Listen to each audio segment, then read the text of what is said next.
C'est culture. C'est culture. ASMR. Et dans cette vidéo, on étudiera les origines du conflit entre Israël et la Palestine. Et plus tard, on rebondira aussi sur l'actualité et on verra si on peut réellement parler de génocide. Et on débunkera les fake news qui sont relayées en ce moment même et récemment. Et tu vas enfin tout comprendre et surtout tout retenir grâce à la relaxation. Alors détends-toi un petit peu. Vraiment, détends-toi. Tu te détends, ok? Allez, on est parti. Dans la vidéo précédente, on avait notamment vu que malgré une domination musulmane sur la Palestine, qui était beaucoup plus longue, l'idée du retour en terre d'Israël par les Juifs est restée présente dans la tradition religieuse juive, et ce depuis l'Antiquité quand même. Et si cette idée relevait plus d'une prophétie religieuse que d'une volonté politique, elle change radicalement de nature à partir du XIXe siècle.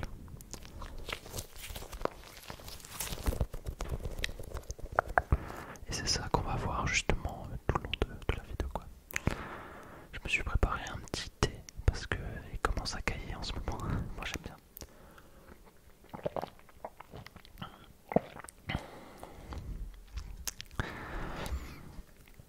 Alors let's go. En fait, c'est ce qui est inspiré par les nationalismes modernes et par la volonté de créer un État juif. C'est le sionisme qui fait son apparition au XIXe siècle, le fameux sionisme dont beaucoup de gens parlent. En fait, les discriminations et les violences des Juifs d'Europe à la fin, envers les Juifs d'Europe à la fin du XIXe siècle, lui donnent un élan décisif et transforme cette idée en véritable mouvement de masse.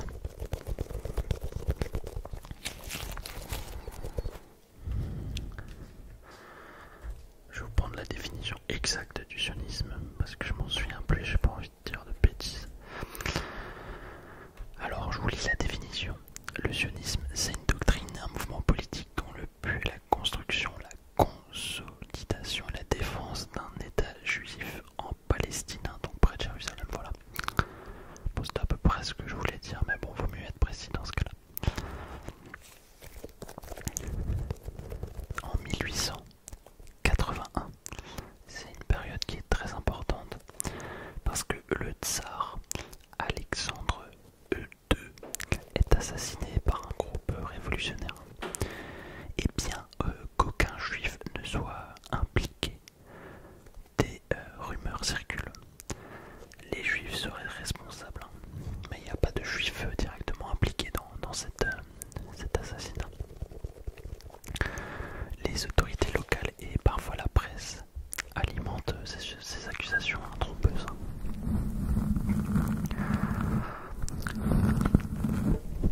Et ces faux complots sont en partie responsables de meurtres, de pillages et de destruction de quartiers juifs, malheureusement.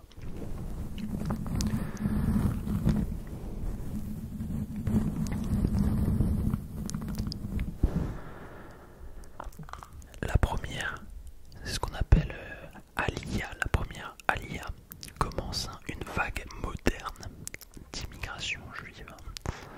Donc là on a 25 à 35 000 juifs qui s'installent en Palestine. Pardon, là je bouge un petit peu mon ordinateur. Souvent soutenus financièrement par des philanthropes comme le baron Edmond de Rothschild. Les migrants achètent des terres, notamment auprès des grands propriétaires absentéistes arabes ou ottomans.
bien sûr, il y a un événement majeur qui va chambouler les choses, c'est la Première Guerre mondiale en 1914.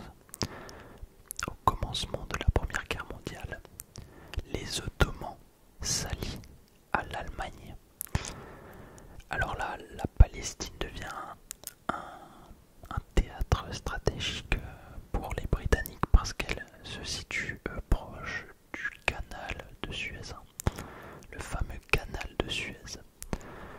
Et les Britanniques cherchent à affaiblir l'Empire ottoman en gagnant le soutien d'un côté des Arabes et de l'autre côté des Juifs.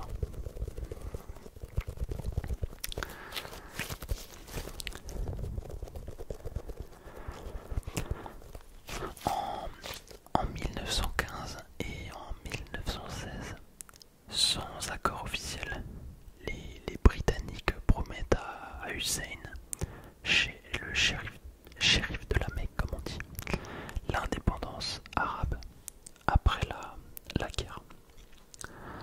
En échange bien sûr d'une révolte contre les Ottomans, tout en gardant une ambiguïté volontaire sur la Palestine. Ils ont joué un double jeu les Britanniques. Ils n'ont pas été fair play. Et effectivement c'est une promesse surnoise. Pourquoi? Parce qu'elle est incompatible. Elle est tout simplement incompatible avec les ambitions britanniques.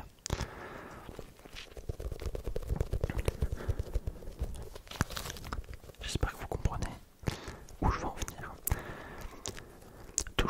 Peu après, toujours en 1916, le Royaume-Uni négocie secrètement l'accord de Sykes-Picot. Sykes-Picot, tu l'as peut-être étudié en cours, enfin sûrement, avec la France pour se partager les territoires arabes de l'Empire ottoman.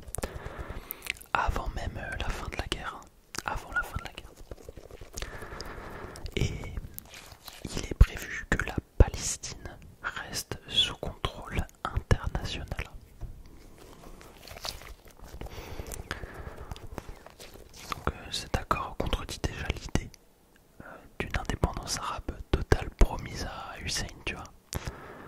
Et c'est d'ailleurs pour cette raison que cet accord a été fait secrètement. C'est un accord secret. Une petite pause thé. Avec ma petite tasse Seigneur des Anneaux. Le gros geek. Non, ça fait des années que je l'ai pas vu. Je vais aller voir le cinéma concert au Zénith à Strasbourg, mais ça fait plusieurs années maintenant, je crois. Ça fait 2 ans. 3 ans. Bref, pardon. Le 2 novembre 1917, enfin, au pire retient 1917. Une lettre officielle est envoyée par Arthur James Balfour, qui est ministre des Affaires étrangères britannique. Et il envoie cette lettre à Lord Lionel Rothschild, qui est un représentant influent de la communauté juive britannique.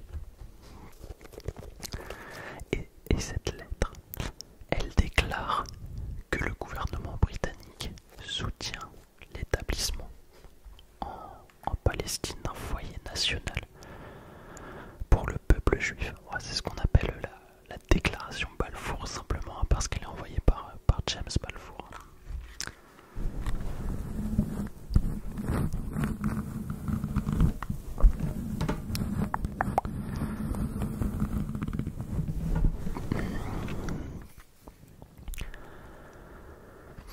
Alors pour les sionistes, tu t'imagines bien que c'est une immense victoire à cette époque, hein.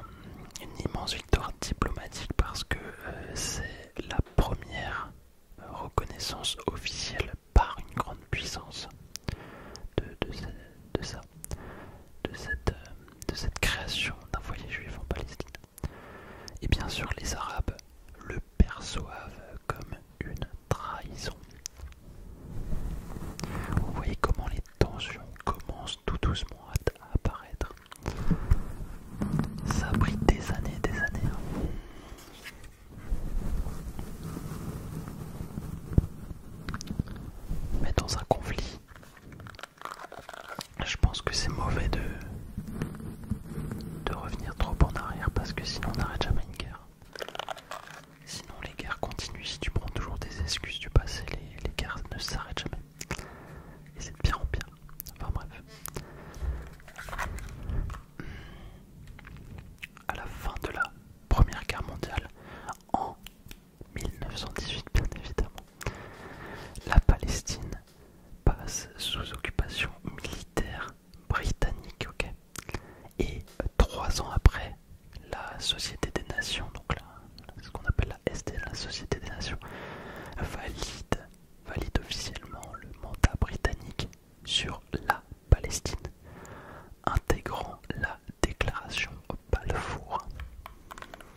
travers cette déclaration, les Britanniques doivent faciliter l'installation d'un foyer national juif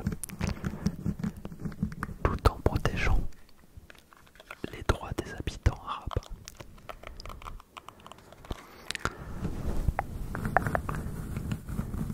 C'est compliqué.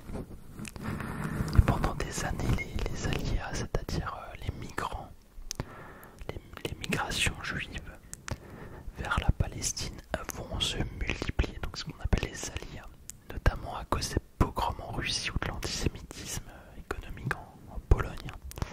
C'est ce que je disais avant, il n'y a pas qu'en Russie bien sûr. Pas envie de stigmatiser la Russie.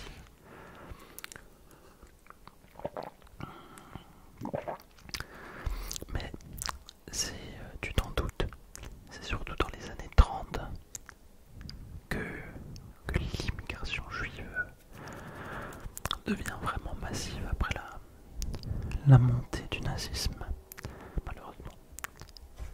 La montée du nazisme. Et là, je sais pas si tu sais combien de juifs arrivent pendant la décennie. En fait, pendant cette décennie, c'est pas moins de 250 000 juifs. Et ça va profondément modifier la démographie de la région palestinienne. Donc c'est 250 000 juifs qui arrivent en Palestine. Donc, je vais te donner des chiffres quand même. La population juive passe d'environ 17% de la population totale en 31, après presque le double, hein, donc 30% en 39. Donc c'est, voilà, en moins de 10 ans. Voilà, la population juive a presque doublé en Palestine.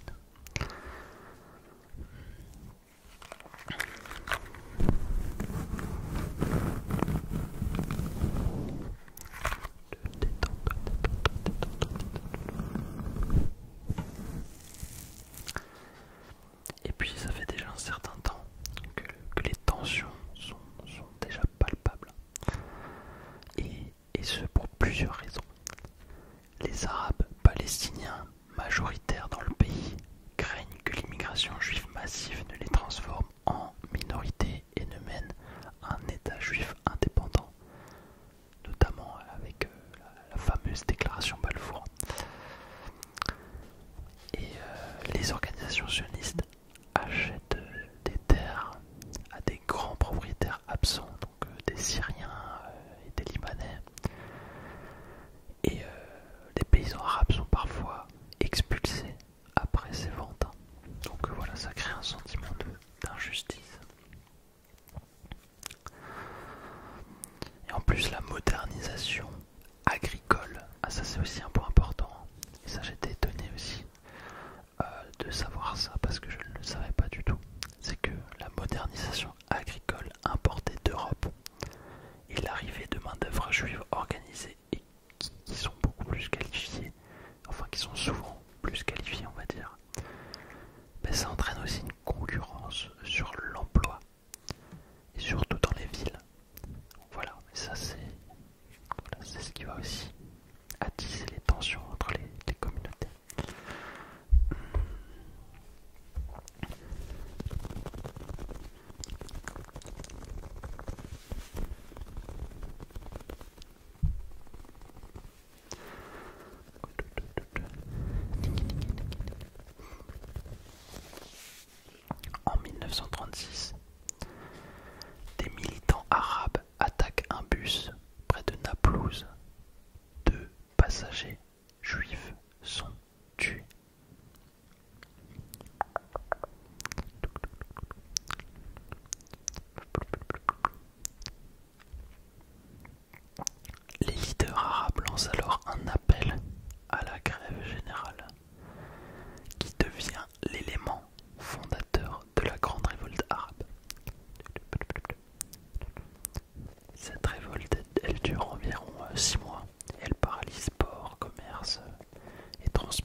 Face à cette révolte, le gouvernement britannique tente donc une médiation via ce qu'on appelle la commission Peel, P2EL.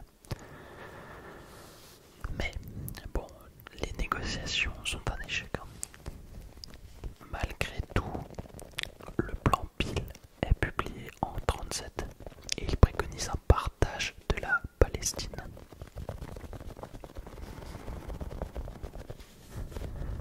Et encore une fois, c'est un peu une débâcle pour les Arabes puisqu'ils considèrent cela comme la confirmation qu'ils vont perdre peu à peu leurs terres. Et les leaders nationalistes là ils passent carrément à la lutte armée, ce qui entraîne une deuxième phase armée de la grande, ce qui entraîne la deuxième phase armée de la grande révolte arabe. Alors là les rebelles arabes organisent des embuscades, des sabotages de voies ferrées et des attaques dans des colonies et des postes britanniques. Pour écraser la révolte, les Britanniques mènent une répression sévère qui mêle démolition d'habitations, arrestations massives, exécutions publiques et couvre-feu prolongé. Donc c'est une répression très sévère.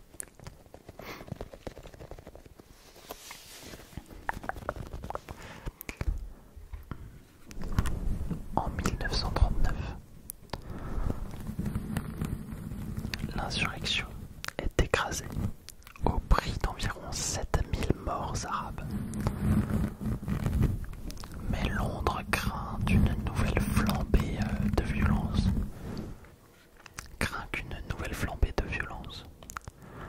Ne rende la région totalement incontrôlable. D'autant plus que l'Europe est déjà au bord du conflit. Je vous rappelle qu'il y a la Seconde Guerre mondiale qui toque à la porte. Alors afin d'apaiser les tensions, les Britanniques publient le livre blanc qui limite l'immigration juive à 75 000 personnes sur 5 ans. 75 000 personnes sur 5 ans, et ça c'est dans le livre blanc.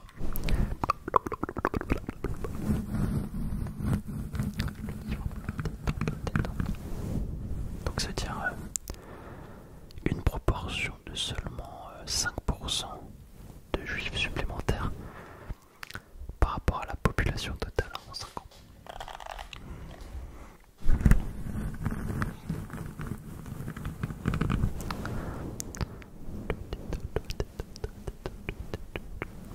Et après la publication du livre blanc, la Palestine passe dans une période vraiment particulière. Les tensions internes ne disparaissent pas, mais elles passent au second plan à cause de la Seconde Guerre mondiale.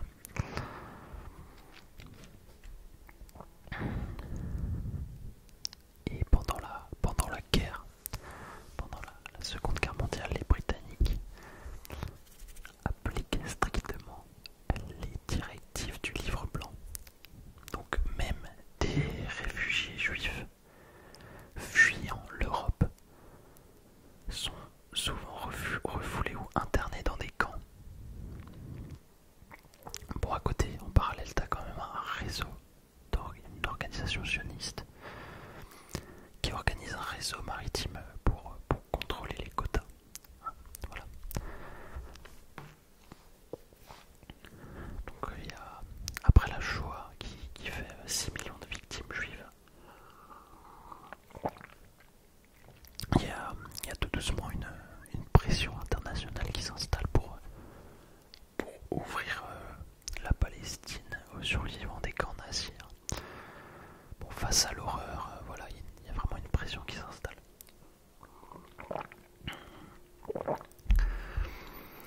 Le président Truman demande en 1945 l'admission immédiate de 100 000 réfugiés juifs en Palestine. En fait,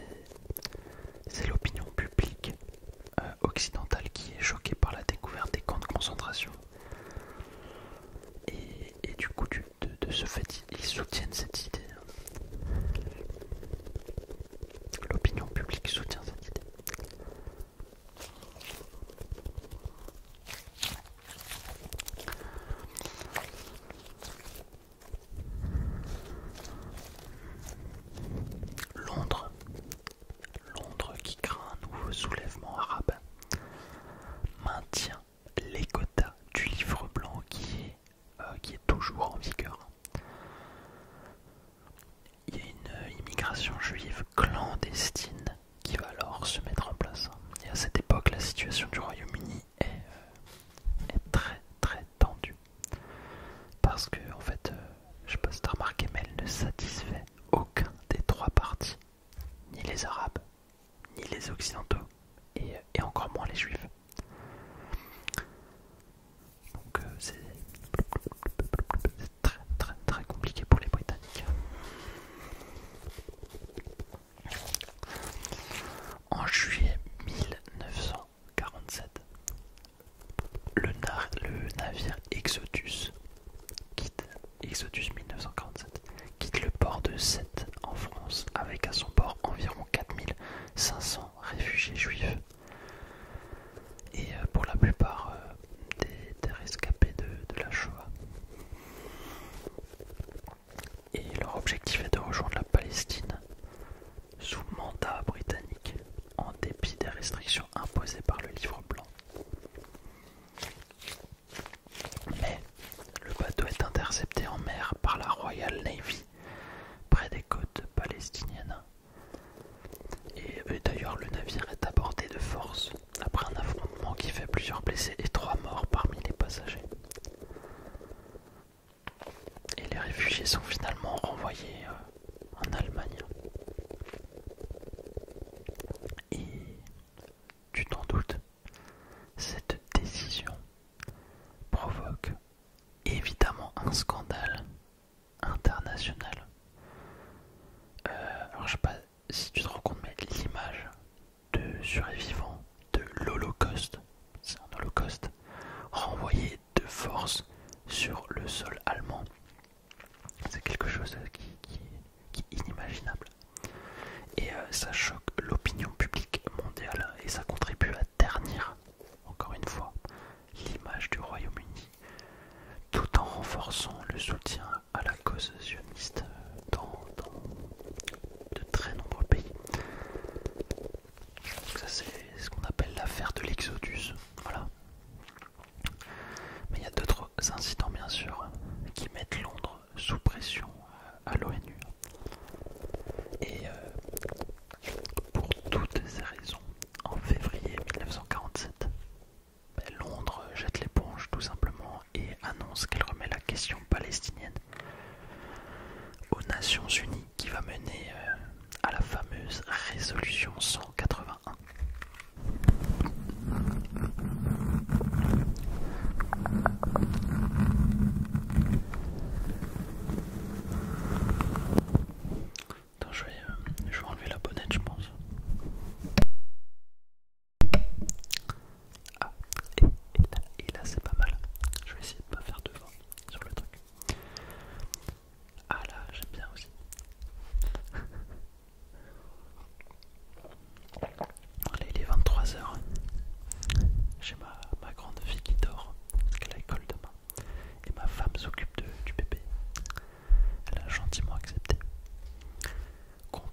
l'UNSCOP a donné plus de territoire aux Juifs. Donc là, tu vas te dire mais pourquoi? D'abord pour des raisons de viabilité, mais aussi pour des raisons de planification d'immigration massive. Pas en fonction de leur proportion démographique à l'instant T, c'est-à-dire en 1947.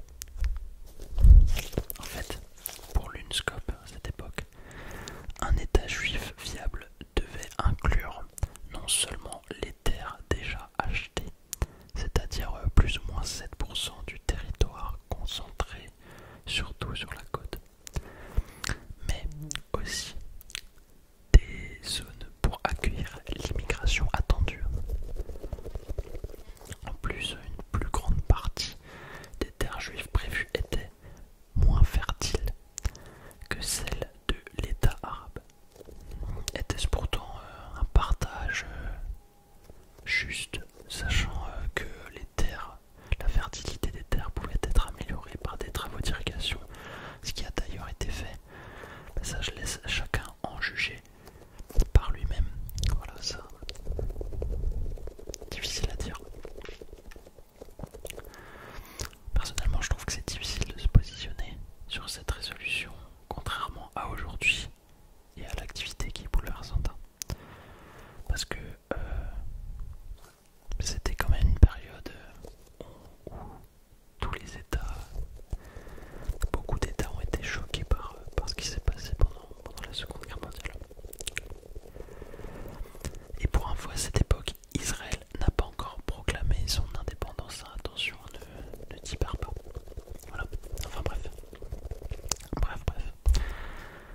Après l'adoption de la résolution 181, donc en novembre 1947, là il y a tout qui s'accélère et la situation bascule rapidement vers la guerre. Le lendemain du vote, on a déjà des affrontements entre milices juives et des milices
encore une fois, c'est une victoire militaire pour Israël qui atteint le canal en une semaine.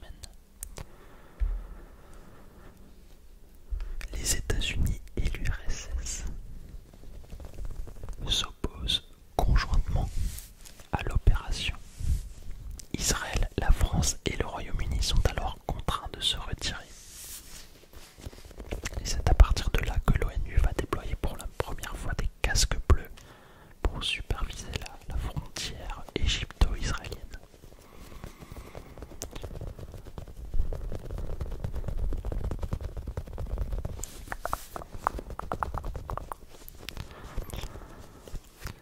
En 1967, les tensions s'intensifient encore plus quand l'URSS informe faussement l'Égypte qu'Israël masse des troupes à la frontière syrienne.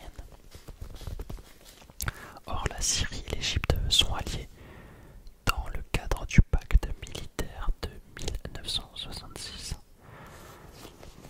Ils envoient donc des troupes dans le Sinaï pour montrer leur solidarité avec la Syrie et affirmer leur rôle de chef du monde arabe.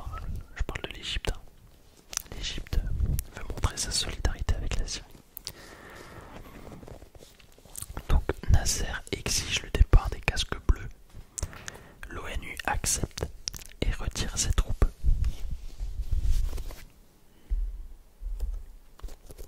L'armée égyptienne se retrouve alors directement face à Israël. Et là, il n'y a plus aucun tampon international. Il n'y a plus de tampon international entre les deux. Peu après, Israël se retrouve encerclé par une coalition militaire composée de l'Égypte, de la Syrie, de la Jordanie et de l'Irak.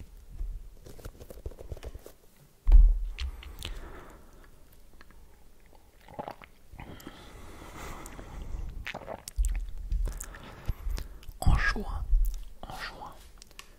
1967, Israël juge que l'encerclement et le blocus constituent une menace existentielle. Et le gouvernement israélien décide alors de frapper en premier pour prendre l'avantage. Et c'est le début de la guerre des 6 jours. C'est le début de la guerre des 6 jours. En seulement 6 jours, Israël arrive à reprendre le Sinaï, la bande de Gaza, la Cisjordanie, Jérusalem-Est et en plus le plateau du Golan. Israël triple sa superficie. Et en plus, il contrôle maintenant les lieux saints. On voit bien sur la carte que je vous mets là tout le territoire qu'Israël a réussi à prendre. C'est le territoire barré. Alors oui, c'est une humiliation totale des États arabes et surtout le début de l'occupation des territoires palestiniens. Peu après, l'ONU adopte la résolution 242. Israël doit se retirer des territoires occupés en échange de la reconnaissance de son existence. Mais le problème, et c'est souvent les problèmes dans les résolutions, comme ça a été le cas par exemple avec les accords Minsk 1, Minsk 2, etc. Le problème, c'est que chacun interprète le texte à sa façon.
1974, l'ONU reconnaît les Palestiniens comme un peuple avec des droits légitimes.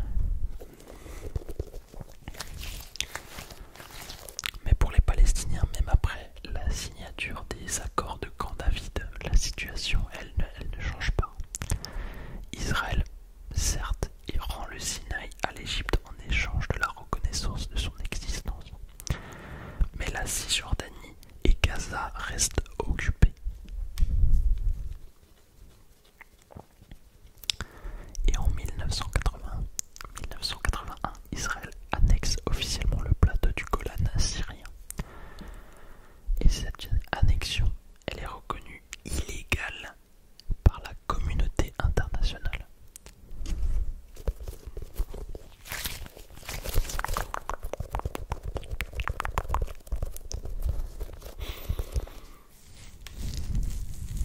Et suite à cette présence israélienne de plus en plus forte, l'OLP monte en puissance et multiplie ses actions armées. Alors, pour la déloger, Israël envahit le Liban en 1982. C'est à cette période que le Hezbollah, le fameux Hezbollah dont on parle tant, qui est un mouvement chiite libanais soutenu par l'Iran, apparaît et devient un acteur majeur de l'opposition à Israël. Là, le Hezbollah et l'OLP vont un petit peu se faire concurrence. Le problème, c'est que peu à peu, les conditions de vie dans les territoires occupés par Israël vont se détériorer avec le durcissement de l'occupation.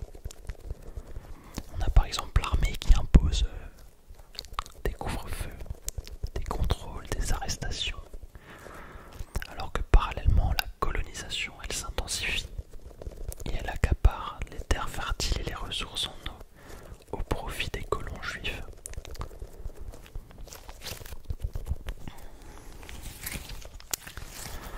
L'économie palestinienne, qui est dépendante des emplois précaires en Israël, reste fragile et exposée aux fermetures de frontières. Et donc ça accentue la pauvreté et le chômage. Et puis je te parle même pas de l'absence d'investissement dans les infrastructures locales et la surpopulation croissante à Gaza.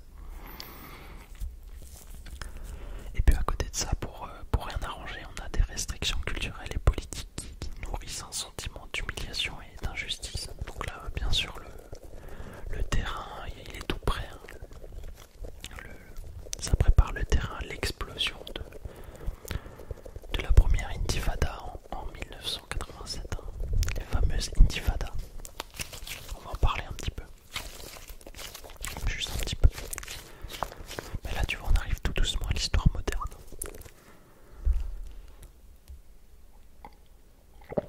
J'espère que tu dors pas et que t'écoutes.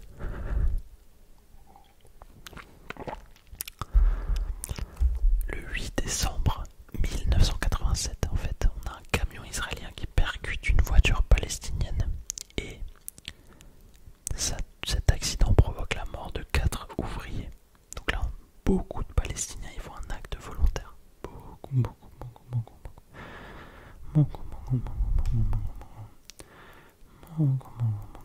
Mais c'est la goutte qui fait déborder le vase. Des manifestations de masse et des affrontements populaires éclatent. La répression militaire est dure et finalement ce sont environ 1100 Palestiniens et 160 Israéliens qui y perdent la vie. Tu vas me dire ok, c'est pas grand chose et ça a quoi comme conséquence ce truc? En fait, à partir de là, l'OLP gagne une nouvelle légitimité et devient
malheureusement, en 95, année de ma naissance, un extrémiste israélien opposé aux accords d'Oslo assassine le premier ministre Yitzhak Rabin.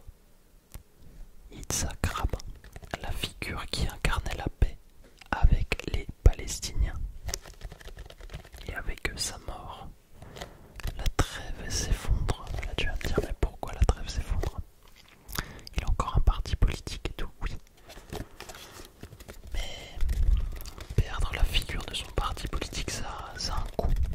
Et en 96, la droite israélienne, qu'on appelle le Likoud, L-I-K-O-U-D, elle profite de l'affaiblissement de son principal opposant politique et de la mort de ce ministre pour revenir au pouvoir.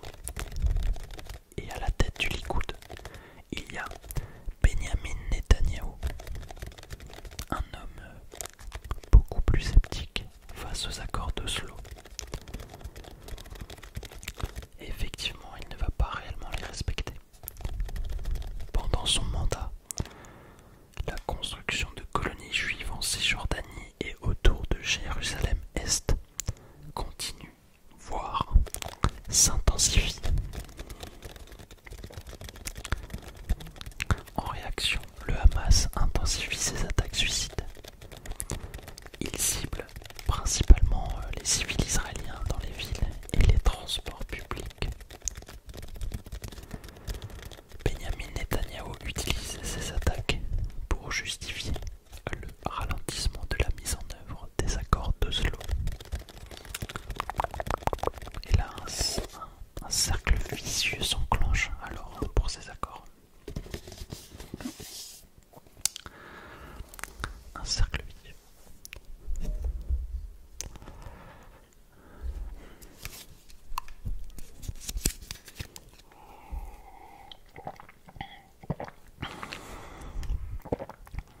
En 2000, face aux échecs des négociations de Camp David, une seconde intifada éclate, beaucoup plus violente que la première. Elle pousse Israël à construire un mur de séparation en Cisjordanie pour protéger sa population. Et à partir de là, l'autorité palestinienne perd sa crédibilité auprès de sa population et les violences se généralisent.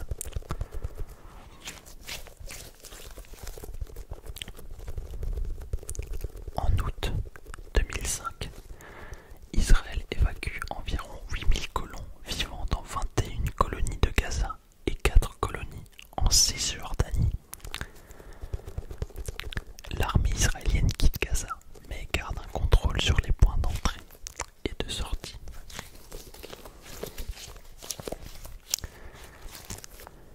Et en 2006, je ne sais pas si tu es au courant de ça, mais le Hamas remporte les élections législatives palestiniennes.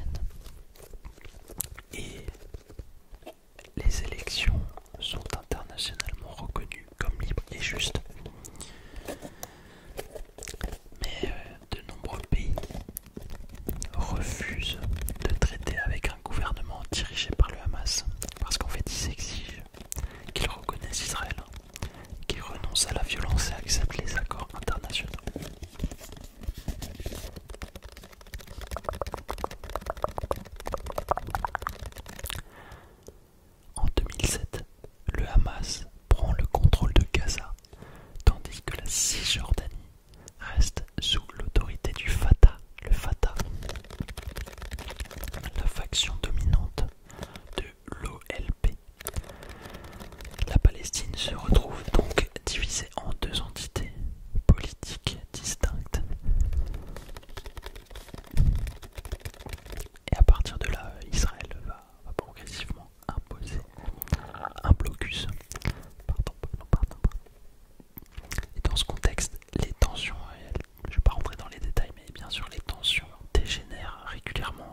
tous ces sujets. En tout cas, chaque conflit entraîne des milliers de morts et blessés côté palestinien, surtout parmi les civils, ainsi que la destruction d'infrastructures essentielles. On a des écoles, des hôpitaux, des bâtiments publics.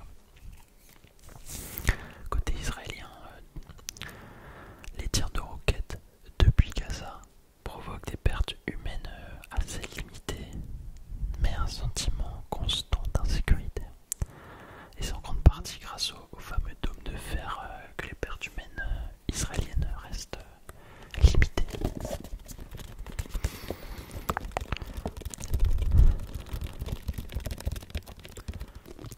Pendant ce temps, en Cisjordanie, l'autorité palestinienne continue d'administrer certaines zones, mais elle doit faire face à une expansion continue des colonies israéliennes et surtout à des nombreuses restrictions de circulation pour les Palestiniens. On a des checkpoints et des tensions permanentes autour des implantations. Et c'est vrai qu'à Gaza, la situation elle empire à cause du blocus israélien. En fait, l'économie elle est étouffée. Je vais te donner des chiffres. En 2021, le chômage il atteint quasiment 50%, donc c'est 47% pour être précis. Voilà, donc les Palestiniens subissent une occupation militaire prolongée, une colonisation croissante, des restrictions sévères à la mobilité, une répression violente et des conditions économiques et sociales très difficiles. Et cette situation difficile, elle provoque le 7 octobre 2023 une attaque surprise du Hamas contre Israël, baptisée Opération Déluge d'Al-Aqsa, Opération Déluge d'Al-Aqsa, avec des tirs de roquettes et des infiltrations armées. Et selon les données du gouvernement israélien, environ 1200 personnes y perdent la vie, dont presque 700 civils, et 251 personnes sont prises en otage, principalement lors de l'attaque du festival Nova dont on a pu voir circuler certaines vidéos. Et en réaction, l'armée israélienne bombarde la bande de Gaza en visant principalement les infrastructures du Hamas. Parallèlement, on a des opérations militaires terrestres qui sont menées pour récupérer les otages et neutraliser le Hamas.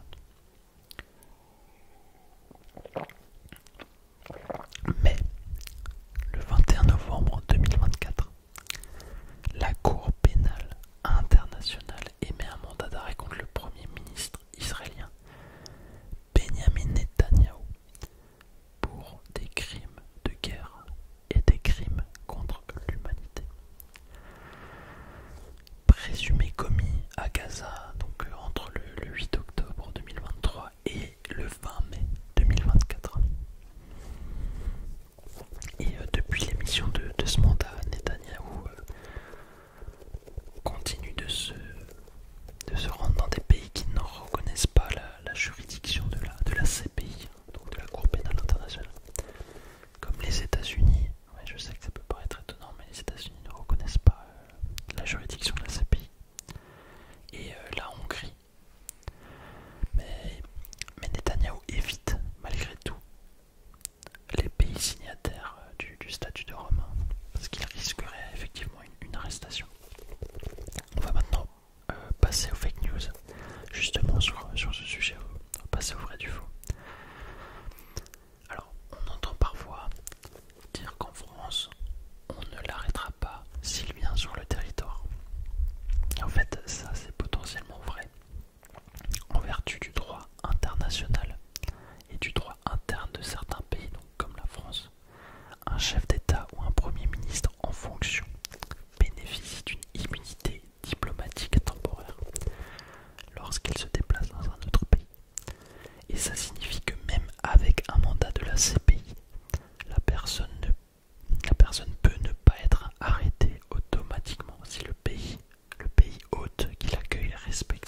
souffrances civiles et des crimes de guerre avérés. Alors crimes de guerre, ça ne veut pas forcément dire génocide, attention. Mais comme dans d'autres endroits du globe, alors pourquoi on ne parle pas forcément de génocide? Mais parce que l'élément clé pour parler de génocide, c'est l'intention de détruire un groupe spécifique. Là on parle d'intention.